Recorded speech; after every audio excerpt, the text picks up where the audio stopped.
Hey guys, what's up? Here's another episode of Flick City. Yes, this interview I recorded 2 weeks ago. My bad for not putting it up sooner. I put it up later than sooner, but still, this interview still sticks. It's very good. It's still prescient because SarahWayneCallies is a producer, writer, voice talent, pretty much does everything with this new series that she created called Aftershock. It is a podcast series, scripted podcast. I am about 5 episodes in, really enjoy it. It has sort of a mystery thriller, has a really good ensemble. And yeah, basically if you love mysteries and if you want to see actually LA destroyed, basically the premise is Los Angeles is destroyed and what happens in its wake, another island rises up, but then there's something wrong with that island. There's something mysterious. There are people who've died. SarahWayneCallies' character, she's being questioned at why she's one of the only survivors of the incident.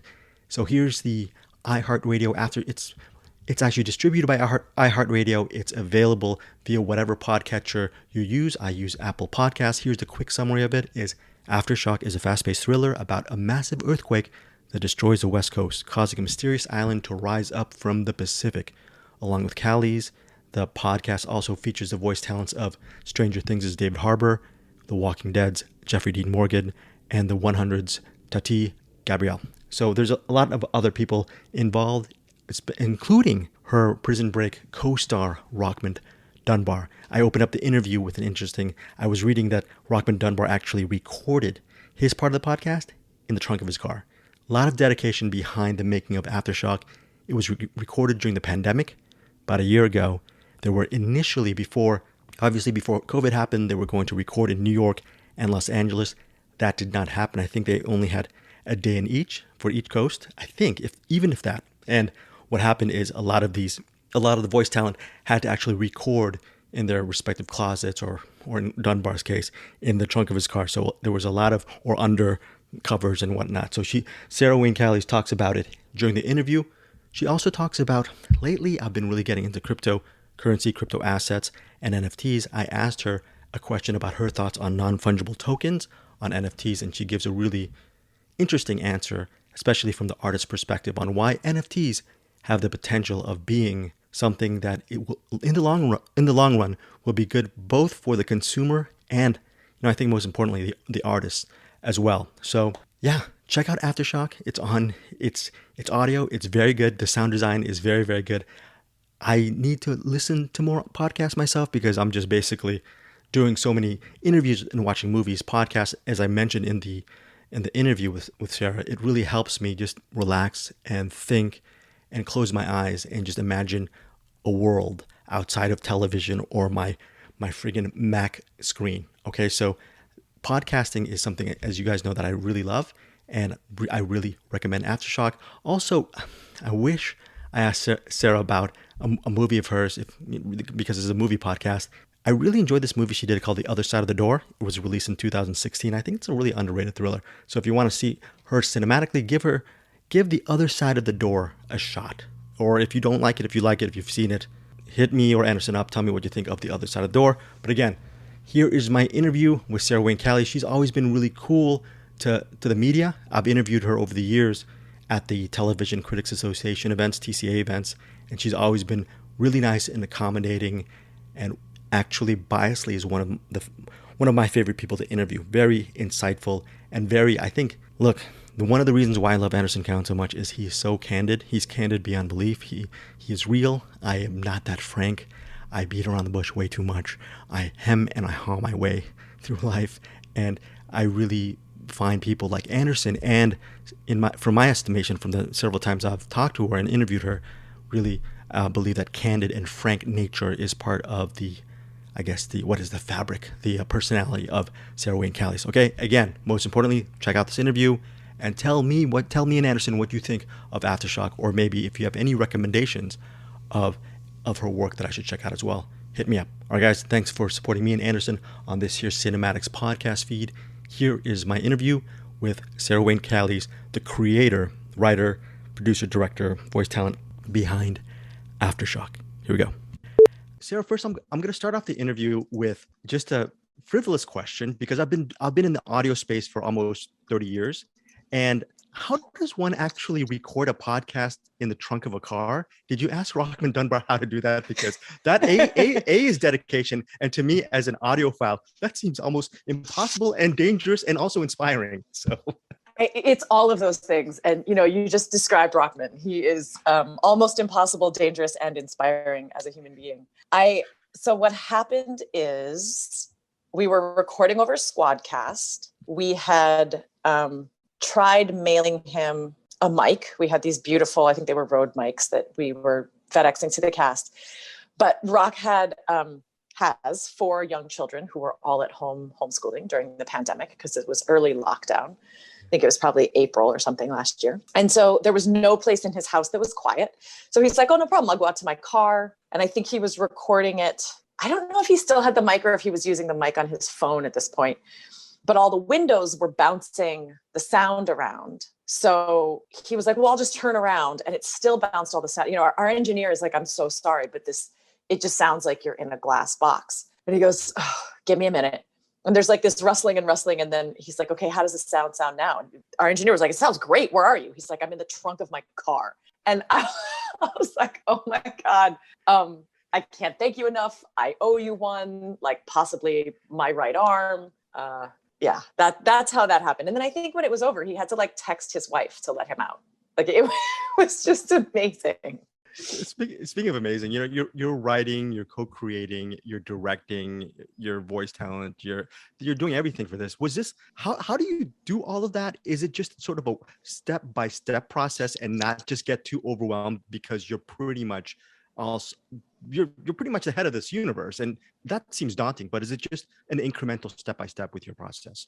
It is, yeah. I mean, it's sequential. It's not concurrent, which helps a lot, right? So the writing happens alone in a room. I was actually shooting Council of Dads. I think I wrote the first 4 episodes before we started Council. So the rest of the season, I would like shoot Council during the week and then go back to my little rental in Savannah and I'd write an episode over the weekend and like learn my lines on Sunday night and go back to work. But everything was done, right? I finished writing the season December 2019. And so it was all pre-pandemic, which is sort of spooky by the time you get to the end of the season, but it actually was written all pre-pandemic. And then we were like, oh, great. We'll just 5 days in a studio. We'll do New York, LA, bada bing, it'll be done. Just kidding. We got 1 day in a studio in New York, 1 day in a studio in LA. And then everything else was, closets, trunks of cars. And people were everywhere. Like Tati Gabrielle was stuck in Germany for a little bit because she'd been shooting there. David Harbour was in like rural England for a minute. So yeah, we had actors under duvets huddled over mics all over the world. It was a global, international production.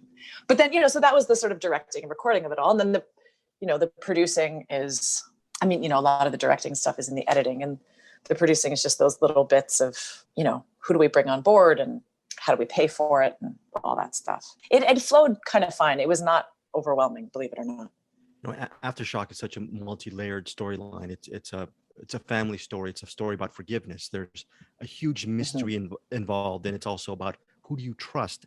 It's very multi-layered, but I think it also fits in with maybe a lot of the thematics behind your own body of work about surviving at no matter what the cost. I'm just wondering, does this theme consciously tie in with what you want to do as an artist, or is it just a twist of fate that you have been part of these really, I love genre for genre's sake, but it seems you like to go deeper than that, deeper than the surface with everything you do.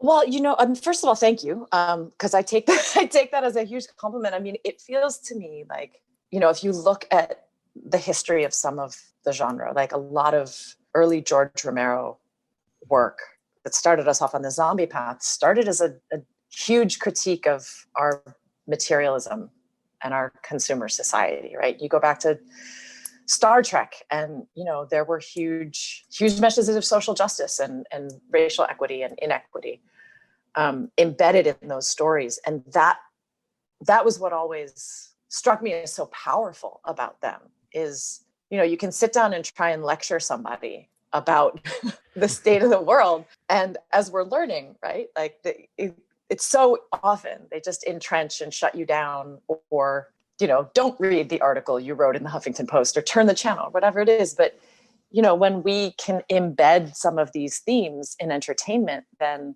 I think we can present them in a way that generates a conversation and that gets people to engage with them. Whether or not they agree with you, at least we're all approaching these questions and these thoughts together instead of separately. I think it's a Tennyson poem, Ulysses, where he talks about I am a part of all who I've met. And how awesome is it to do something like Aftershock and actually have your friends and colleagues participate in this passion and labor of love with you? Because on a zoom out perspective, this must have been just a really personal, gratifying experience to see your friends just partner up with you on this project. Hugely grateful. And surprising, I've worked with a lot of people over the years. And as I'm trying to move into this sort of second act of my career where I get to, participate in the storytelling process a little sooner than just the acting component. What's really beautiful is the number of people who've been willing to go out of their way where they have nothing to gain to help me. It's incredibly collaborative and generous. And I think about when I decided I wanted to start directing, I reached out to a dozen directors that I'd worked with over the years. And I said, listen, I need to learn about this. Can I shadow you? And there's nothing to be gained. Yeah. It just means you've got some idiot standing next to you asking questions all day, taking up space. There's not every single one of them said yes. And it was such an honor to feel like I've been able to build relationships with people who are willing to take a chance, and to sort of go, yeah, I have nothing to gain from this, but if it'll help you, let me hop on board. There's an extreme generosity to that it's moving. I think even though there's a ton of podcasts out there, I still think it's can you speak to the fact that I think it's a really underrated space in the fact that A, you get to really rest your eyes from all the visuals of the day. and also B, you get to actually be, a sort of a kind of a co-creator, because you as the listener, you're actually creating the vision behind the thing too. Is that a big draw for you as far as this space? And do you feel that it's really underrated? And I just want to tack onto that, really solid sound design and sound engineering with your pod. I really enjoyed it. So. Oh yeah. We got to start with the shout out to Jeff Schmidt, who I think is probably the best sound designer in the business. For me to call up and be like, hey, so I want to level Los Angeles in an earthquake and rise an island out of the ocean, but I can't do any of that. Can you? He's like, sure. Like what color? The man is an absolute genius. And, the success of the podcast is every bit as much his fault as it is anybody else. But, podcasting is really interesting right now because yes, it's blowing up, but I still have dozens of friends who are like, I don't even know how you'd listen to a podcast. And I'm like, hand me your phone. It's all right here. It's an app. It's free. That's a beautiful thing about it too, right? Is it's free. You're not asking anybody to subscribe to something or, buy tickets to something. And, money's tight for everybody right now. But, the vast preponderance of podcasts, like in early radio, it's people talking. Yeah. It's interviews. And some of it isn't even edited, which I have to say is a pet peeve when somebody puts up a 96-minute rambling conversation with no editing. I'm like, look, I'm sorry, but my time is precious. I have kids to raise. But then there's this subset, again, like there was in early radio, of these kind of radio dramas. And what I think your point about resting the eyes is brilliant. At a time when we've all got 6 hours of Zoom meetings a day, to be able to give your eyes a break and let your ears and your brain take over can be a real gift. And also for something like this, the budget for the feature version of this is very, very high. And so in order to do it right, no one's going to hand me the budget of a Marvel movie, but everybody listening has this massive catalog of every image they've ever seen, every movie they've ever seen in their head. And when you close your eyes, you can access it all for free. It's kind of a miracle. It's the listener becomes the production designer. They become the set builders and the special effects operators. And it also in some ways personalizes it, because it means that whatever version of the earthquake pulls on your own fears and neurosis and experience is what your brain will serve up. And so there won't be a disconnect between my vision of it and your vision of it. It's your mind is serving you up exactly what it thinks belongs in that blank space. By the way, Sarah, very nightmarish for me because I'm a Los Angelino. Thank you for that, by the way. And also, sorry. Also, thank you because as much as I love couscous, if I'm trying to walk around the streets, I don't know if I can survive on couscous. Is couscous worth as good? Is it a good survival mechanism as far as how to actually survive in Los Angeles as far as eating throughout the day?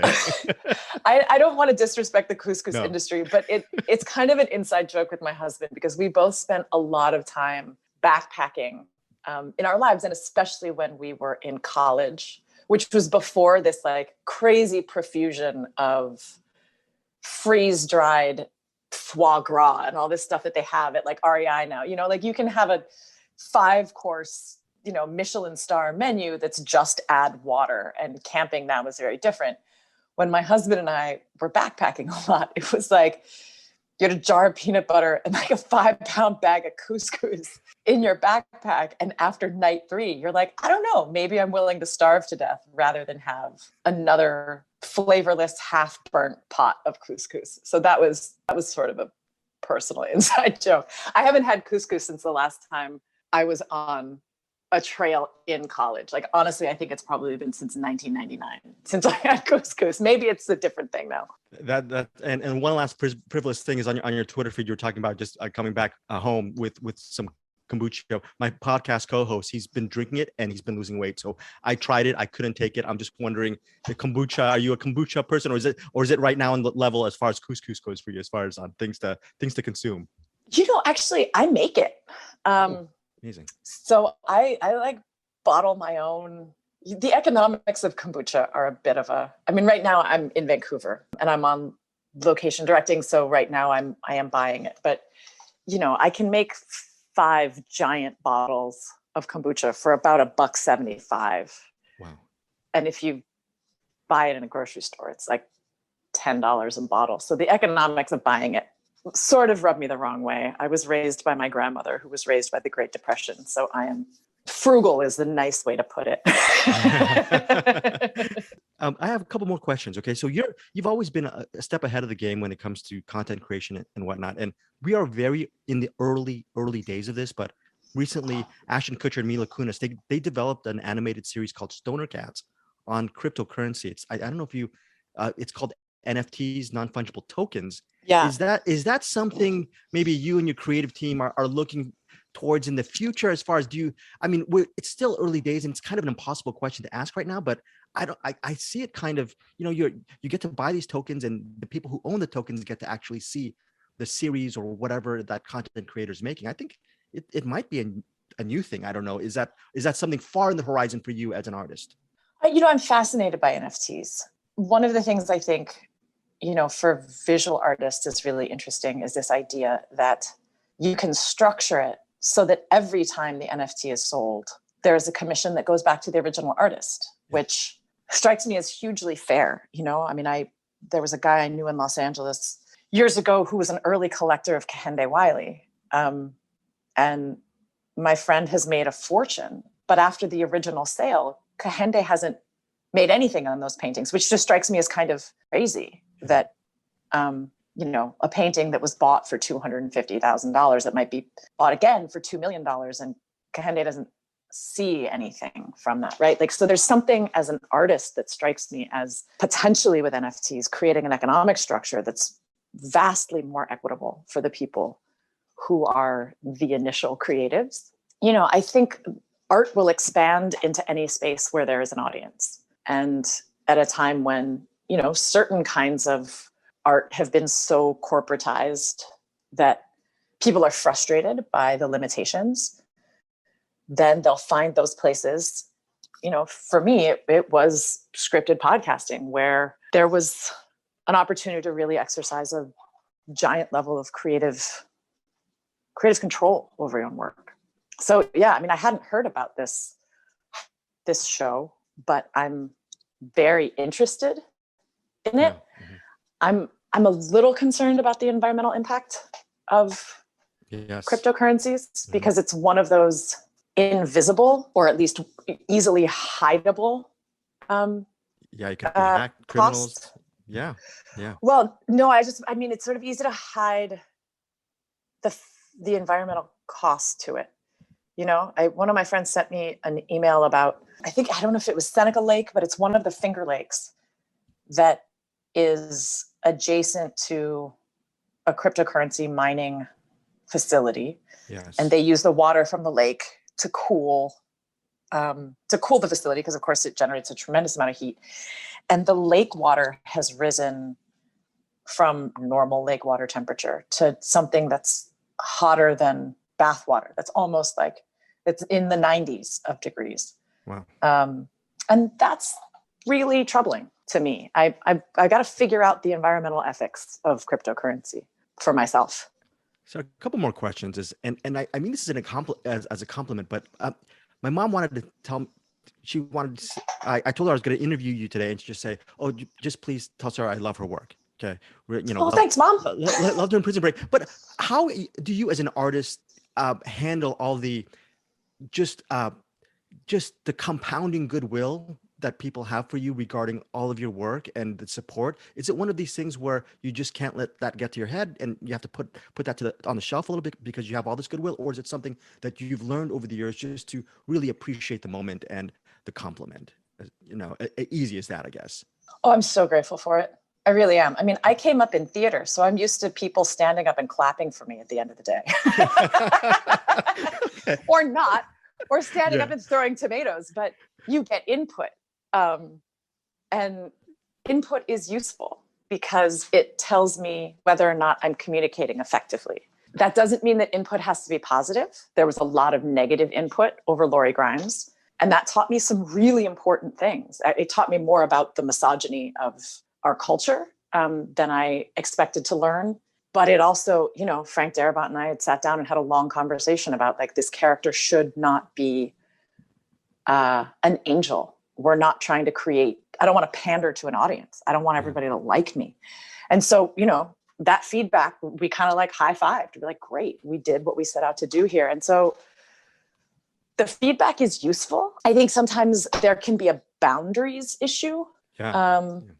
And that's just become part of the job, setting those boundaries myself in a healthy way. My family is not public.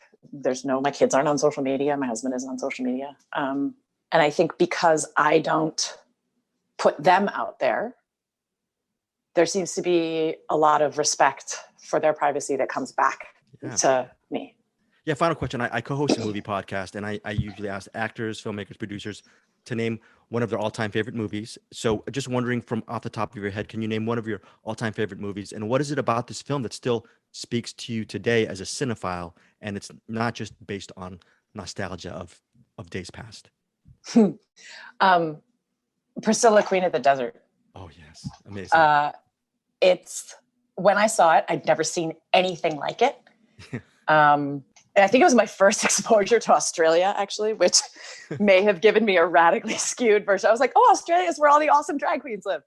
What is it? I mean, visually, it's extraordinary. It's some of the best costume design I've ever seen. There's an entire dress made out of flip-flops, which is arguably the greatest thing ever invented as somebody who only wears flip-flops whenever I can. It's a beautiful, beautiful, beautiful piece about social justice. It's shot incredibly well. It holds up. I showed it to my son the other day. I was like, oh, you need to see this. He was in one of those like, old people have never made anything cool. I was like, shut up and watch this movie. That is amazing. Thank you so much. Oh, by the way, I'm so old. I'm turning 50 in a month. I'm so old. I actually covered that press junket back in New York back in the day. So FYI. So no way. Yeah, it's amazing. So Stamps is awesome. Snipes, all those people were great. So that was the other thing. It's like all of those actors went on to either had come from or went to. Not to mention that it's a small part of it, but the Aboriginal representation existed, right? And so many stories about as somebody comes from Hawaii, like that representing Pacific Islanders and Aboriginal existence is so often like it's totally silenced in stories that are told about Hawaii or Australia or anything else. And yeah, it was very cool. And happy birthday in a month. Congratulations. Thank you. Thank you so much. And also, Sarah, again, on my end, thank you so much for actually making this a priority as far as the scheduling. Thank you so much for your time. Really love your podcast and your work, and continued success. Thank you so much. I look forward to the next time we talk.